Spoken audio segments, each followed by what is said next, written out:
ಇವತ್ತು ನಾನು above 40 years routine I examination ಬಗ್ಗೆ ಒಂದೆರಡು ಮಾತನ್ನು ಹೇಳ್ತೀನಿ. ಎಲ್ರಿಗೂ ಗೊತ್ತಿರೋ ಹಾಗೆ 40 ಇಯರ್ಸ್ ಆದಮೇಲೆ ಅವರಿಗೆ ಸ್ವಲ್ಪ ಸಮೀಪ ದೃಷ್ಟಿಗೆ ತೊಂದರೆ ಆಗ್ತಾ ಇರುತ್ತೆ. ಅದಕ್ಕೆ ನಾವು ಪ್ರೆಸ್ಬಯೋಪಿಯಾ ಅಂತ ಕರಿತೀವಿ.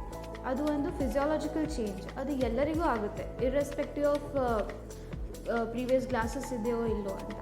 ಸೊ ಎಲ್ಲರೂ ಗ್ಲಾಸ್ ನಂಬರ್ನ ಚೆಕ್ ಮಾಡ್ಕೋಬೇಕು. ಫಾರ್ ನಿಯರ್ ರೀಡಿಂಗ್ ಗ್ಲಾಸಸ್ ಅಂತ ಹೇಳ್ತೀವಿ, ಮತ್ತು ಅದನ್ನು ನಾವು ಬಳಸಬೇಕು. ಎರಡನೇದು ಕಣ್ಣಿನ ಪ್ರೆಷರ್ ಅಂದರೆ ಐಒಪಿ ಅಂತ ಹೇಳ್ತೀವಿ, ಅದನ್ನು ಚೆಕ್ ಮಾಡಿಸ್ಬೇಕು. ಯಾಕಂದರೆ 40 ವರ್ಷ ಆದಮೇಲೆ ಎಲ್ಲರೂ ಕಣ್ಣಿನ ಪ್ರೆಷರ್ನ ಚೆಕ್ ಮಾಡಿಸ್ಬೇಕು. ಯಾಕಂದರೆ ಗ್ಲೋಕೋಮಾ ಅಂತ ಡಿಸೀಸ್ ಇದೆ, ಅದರಲ್ಲಿ ಕಣ್ಣಿನ ಒತ್ತಡ ಜಾಸ್ತಿ ಆಗುತ್ತೆ. ಇದು ಸೆಕೆಂಡ್. ಥರ್ಡ್ಲಿ ನಾವು ನರ ಚೆಕಪ್ ಮಾಡಿಸ್ಬೇಕು. ಬಿಕಾಸ್ ಎಲ್ಲರಿಗೂ ಈಗ ವೆರಿ ಕಾಮನ್ ಅರ್ಲಿಯಾಗಿ ಡಯಾಬಿಟೀಸ್, ಹೈಪರ್ಟೆನ್ಷನ್ ಇದೆಲ್ಲ ಬರ್ತಾ ಇದೆ. ಸೊ ಕಣ್ಣಿನ ನರದಲ್ಲಿ ಶುಗರ್ ಮತ್ತು ಬಿ ಪಿದು ಏನಾದರೂ ಚೇಂಜಸ್ ಇದೆಯಾ ಅಂತ ಚೆಕ್ ಮಾಡಿಸ್ತಾ ಇದ್ದಾರೆ.